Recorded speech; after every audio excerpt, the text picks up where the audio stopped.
I'm here again with Nelia Rath, who's going to talk with us a little bit today about critical skills challenges, some challenges that she uses. She's going to talk us through them a little bit, and then we're also going to talk about the design process. So you can get a little bit of a peek behind how these things are built. But first, I want to give Nelia a chance to introduce herself.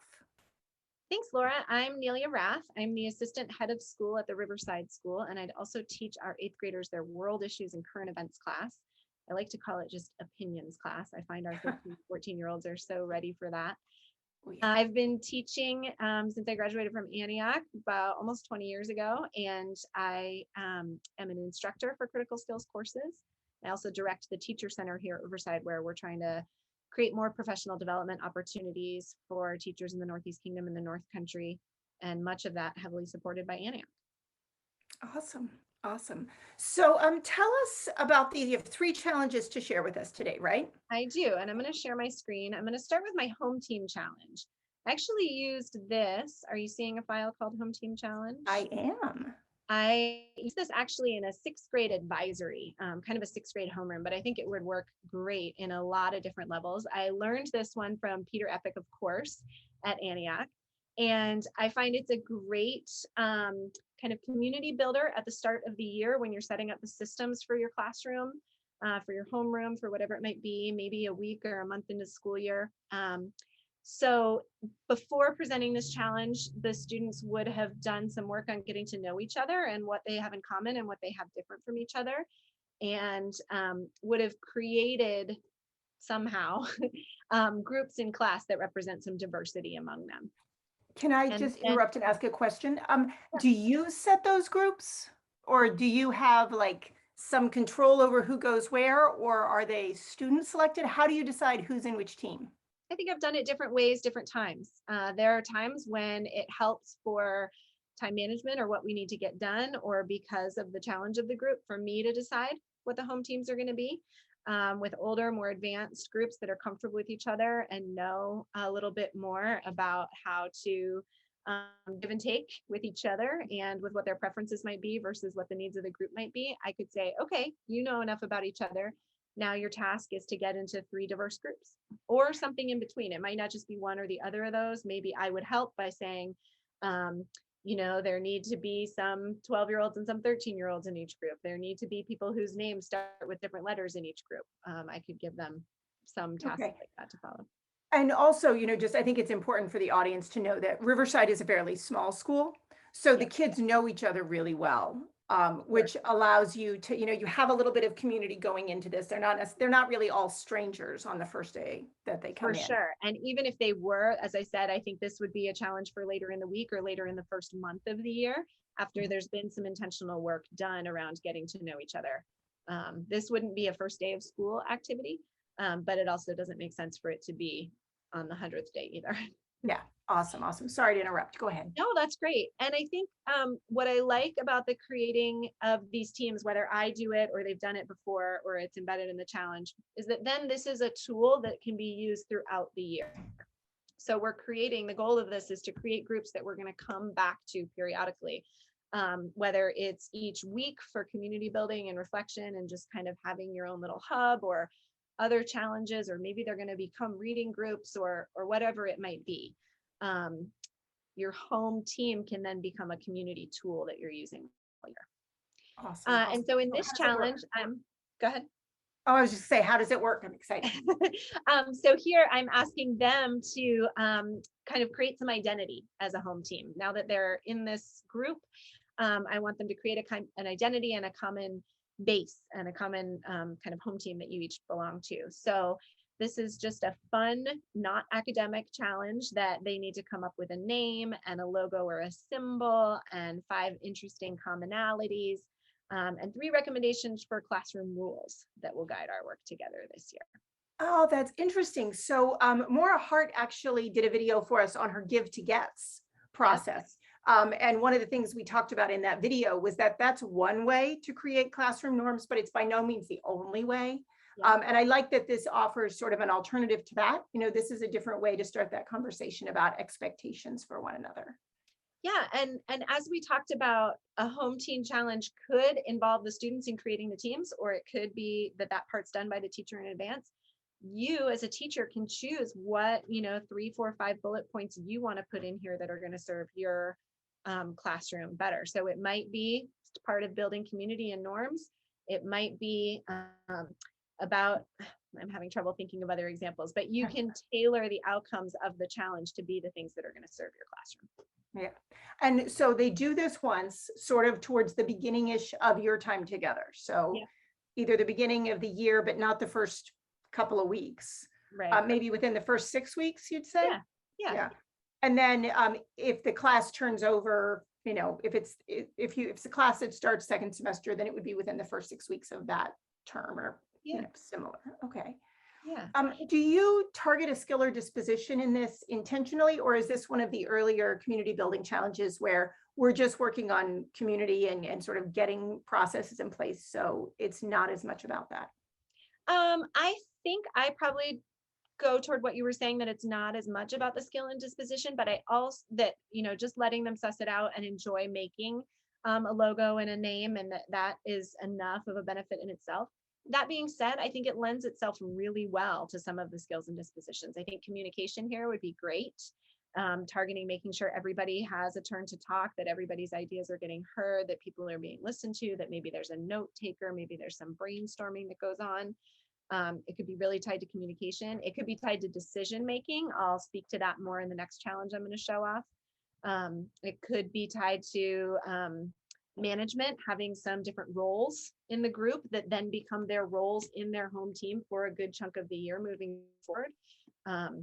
It lends itself really well to skills and dispositions, but I also think as a start of the year, you don't have to. It could also be a great way to start the conversation about quality criteria for communication or collaboration, because they've just had this experience. So to talk about, what worked, what didn't work, what do we expect from one another when we're going to be quality collaborators? They've just had this experience together. That's this is usually one of the first big challenges, isn't it? Yeah, I mean, it's yeah, pretty for early. sure. And I Yeah. think the outcome is so fun when it gets to the exhibiting and the giving feedback, the students exhibiting and the teacher giving feedback. It's really, really fun as a teacher to see what they come up with. You absolutely, learn new things about your students that you might not have discovered in the first couple of weeks of school, finding out the things that they all have in common, or discovering not only the artist in your class, but the artist who has a sense of graphic design in terms of coming up with a cool logo. They get to see that in each other, and it's really fun to give feedback on this challenge. Yeah. Really around what you noticed about them as individuals and about them as a group. They get a few badges to wear from each other and from the teacher. That's awesome. Show me the next one. Yeah, sure. So the next one is much more academic. Sorry,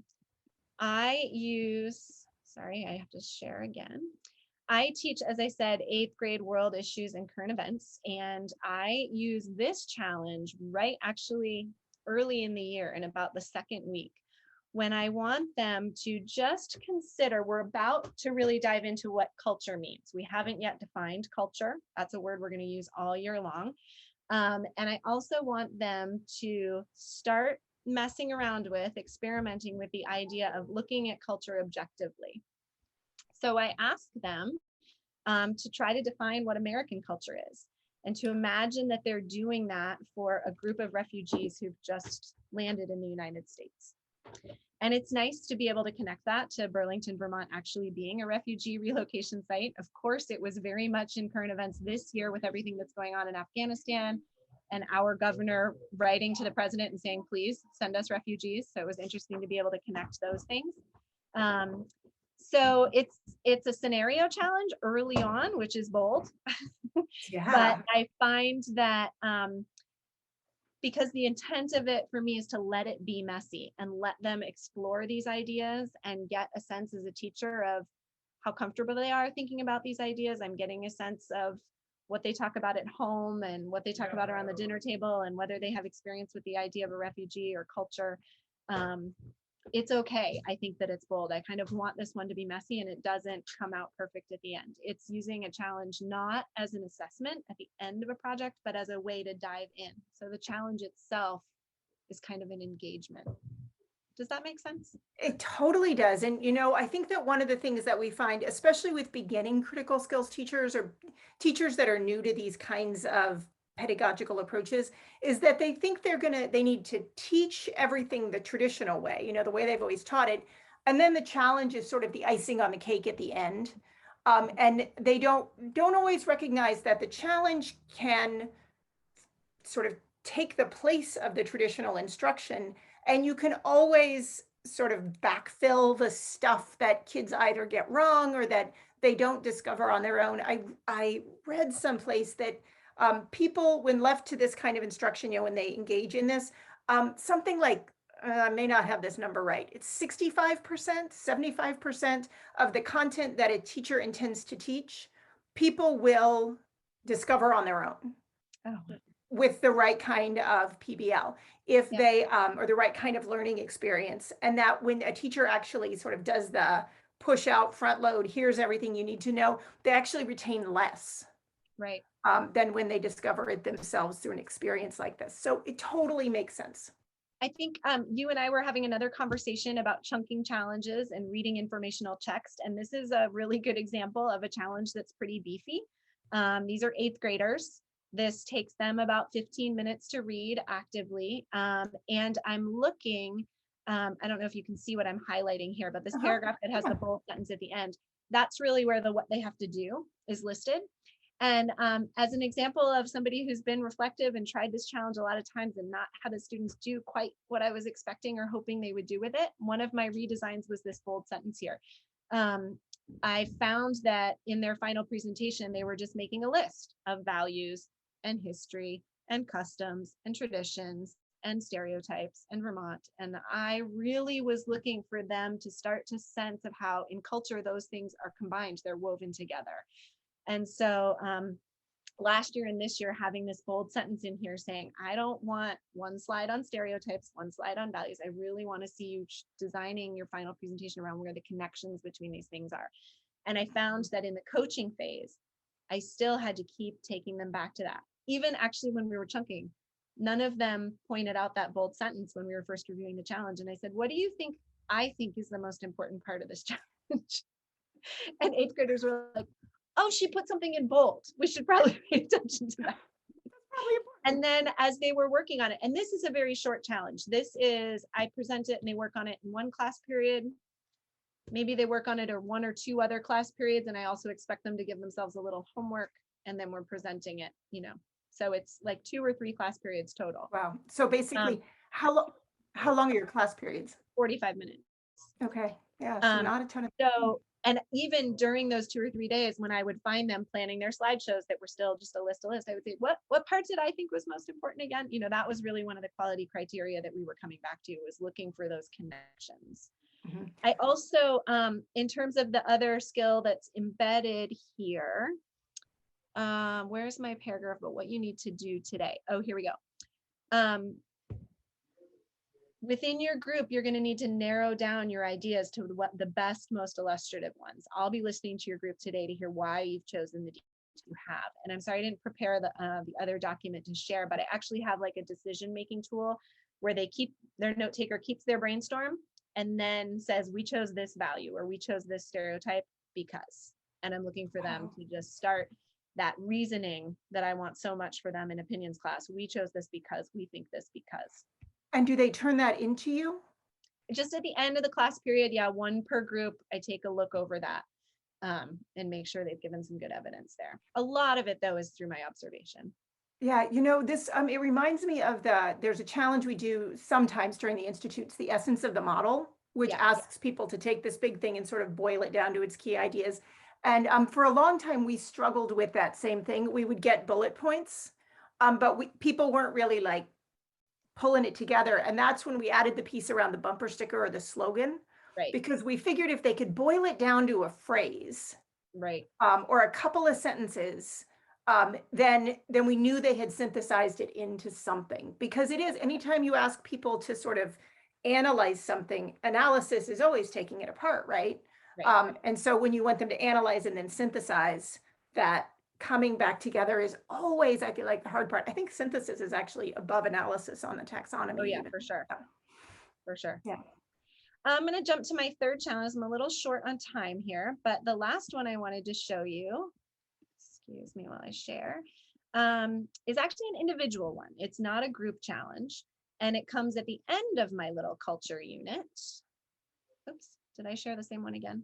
Nope, Sorry. you're right. Culture collage challenge. Social garage, that's the one I want. Okay. So now by this point, it's been a couple of weeks since that other challenge. We have really dived into what our definition of culture is. We've looked at it in a couple of examples and short readings and things. And now I use this challenge as basically a 2-night homework assignment. I remind them that we've brainstormed lots of cultures. We've defined culture as a shared set of values and customs that are passed on from one group of people to the next indefinitely. That's a definition that's up on the wall. And then I let them know that culture is a reoccurring concept in our class this year. So your challenge is to create a collage that represents a culture that you feel a part of. And I asked them to kind of remind me of the two parts of any culture is the stuff that people believe, the values, the ideals, the tenets, and the stuff they do, the activities, the traditions, the customs, the norms. So I want to make sure that they're thinking about all cultures have those two things, the stuff that's in our head and the stuff that we act out. And we act out the things we believe in, and we believe in the stuff we act out. And so then I ask them what makes a good collage, and we talk about it being really full, that there's not any empty space on the paper that I've given them. And how will I know that you understand what culture means when I look at your collage? And we usually say we'll be able to hold it up and we'll be able to talk about what we see people doing or caring about. And then we'll be able to identify probably what the culture is that you feel a part of.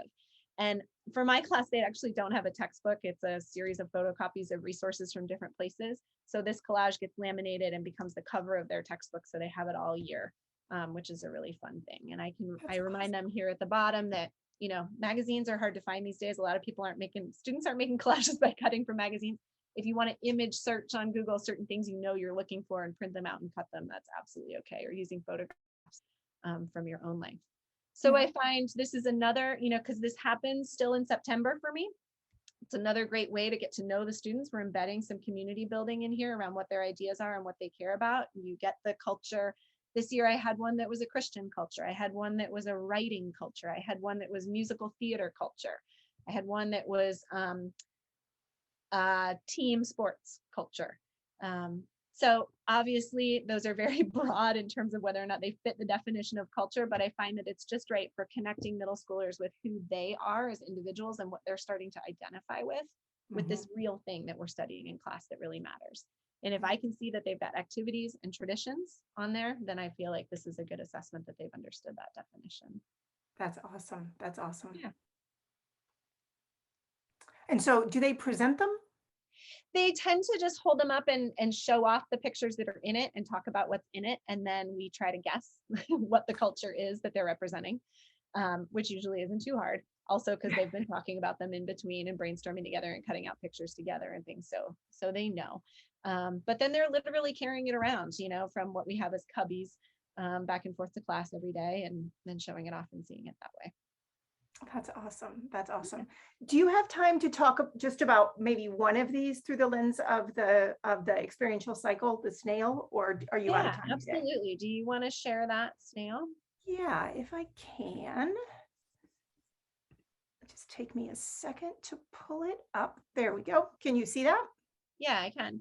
Okay. So the first thing I would say is that, you know, we in critical skills, we talk about these as snails, and that what's here in the image is problem-based challenge in the middle of the snail. I like to also say that's any experience, any rich experience that you're offering students fits in the middle of a snail. It might be the field trip to the farm or the field trip to the refugee center or the community, some other community experience, but often it's these challenges that we're posing because when we can design them that way, we can make sure they're targeted right at the skills we want. And of course, there's not only one of these in the year, there's multiple. And some of them are really big, like that American Culture Challenge. Imagine you're in front of refugees. That's a really big one. Some of them are really small. So if this were the American Culture Challenge, the Define American Culture for Refugees Challenge, that would feel really big. But after it comes a second little snail. That's that individual culture collage one that they're doing on their own and doesn't have the weight of, the academic content to it as much and is more personal and doesn't have the problem solving in it as much. And I think, go ahead. Sorry, but which is also a great individual assessment for you, right? Yep. Because they've done this one thing together. Yep. And it's really, when you have people doing something in a group, it can be hard to figure out who really knows what. So by following that up with an individual challenge, you get a chance to assess whether they've really learned the content you needed them to learn. Right. And I guess I don't mean big or small as less important or more important, although sometimes it might, but just the scope of the work, the number of days, the importance of the academic content, the number of people involved might make our metaphorical snails look different, but all are equally important. So I guess that's the first thing I would say is that you're sequencing snails together as you design your year or your week or your month or whatever it is. But going back to that refugee challenge, I so we've got our two paths here. We've got the students in the lighter colors and the teacher in the darker colors. Of course, the teacher starts first with the design. So I'm opening up that document I've saved from last year and looking at it again and going, what do I remember about how this went? Did it still work? Do I want to tweak any of this? Do I have a different group this year?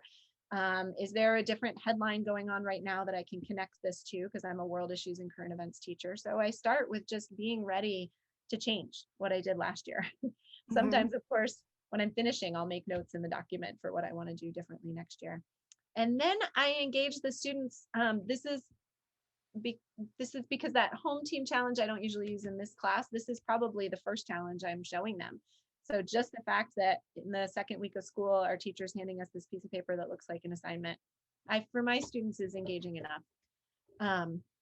And while they're working, I am coaching by thinking about focusing them on brainstorming. We talked about how this was a brainstorming and decision-making kind of challenge. So I'm really coaching them on that. And toward that bold sentence that I was pointing out, reminding them what standard I cared most about in it, that they really look for those connections. So I'm doing a lot of listening. I have my favorite coaching tool is the Post-its. And I find that one where I'm carrying around Post-it notes and just jotting down observations or messages I have for students and putting it in front of them. Really fun coaching tool to use at the beginning of the year, because as you're introducing yourselves and the culture of your classroom, like, oh, my teacher is going to write me notes. It's really fun. I find they're really responsive to that. If I'm not hearing somebody's voice very much, or I might say, how is that example you were just giving connected to another example I heard your group talking about, getting them using those Post-it notes to get them toward the connections. Okay. Like I said, this is a messy one. When they're exhibiting, are they saying totally brilliant, profound things about American culture? Of course not. But they are thinking about how, we value freedom and democracy, and we actually fought a war about that for our revolution. That's connected. The war had to do with the values, and we all vote and we're free. They're just starting to piece together some of those concepts and see how they're woven together. So the presentations aren't perfect. Sometimes they get some American history wrong. They had American history last year. I tease them a little bit about what they remember and what they don't.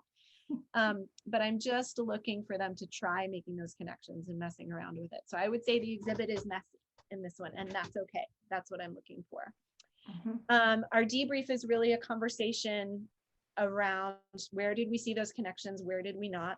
Sometimes we just do a 2 stars and a wish for what did you like and suggest for somebody else's work, but where did we see those connections that I was looking for. And give them feedback too, sometimes a little bit on their role in the group. Again, because this is early in the year, what am I learning about the individual and how they work in group? So I can say, give them some positive strokes for what I saw them doing really well, or some encouragement about using their voice more often, or something like that. Yeah. So can you, in that challenge, do you target a skill or disposition? Decision making. And so when you target that, does that change? Like, thinking about it in terms of your design, do you ever have times where you're like, you know what, this class actually needs to work on collaboration or communication before we can even get to decision making, or is that pretty much set? I absolutely would be open to that. I think that's exactly the kind of thing to look at when I'm first pulling out the assignment and I'm in the design phase and really thinking about which skill and disposition do I want to target.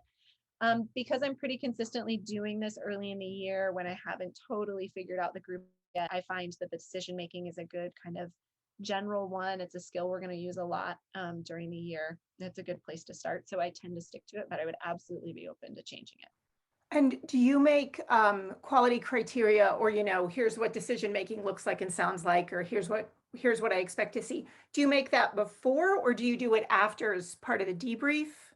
How do you talk about decision making with them? Yeah, I think I assume a lot of understanding. I think that's an area where I could grow on this, is really spending the time on what good decision making looks like and sounds like.